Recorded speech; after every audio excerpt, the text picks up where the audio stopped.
I'm Ian Anderson, editor of Wine Films. A few weeks back we were visiting Kaapstad looking for the red wines. Nothing was happening because of the rain. We're back now at Kaapstad and the cellar is jumping with red wine.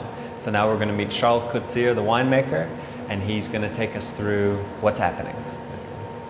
Okay, well, as you saw, at the moment we are doing pump overs of some Merlot tanks. The reason why we do pump overs is just when we harvest red grapes, we pump it directly into our red fermenters. We give a 12-hour period of cold soaking. The next morning we switch off the cooling. Then we add the yeast. And then basically what happens is when the wine starts to ferment, all the skins form a cake that goes to the top. So you've got the skin cake on top and you've got a lot of juice underneath.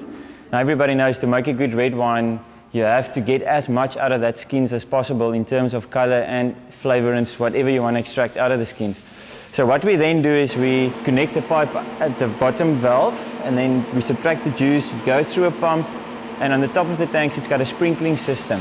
So the juice gets sprinkled over the skin cake, and while we are doing this, this starts to ferment now.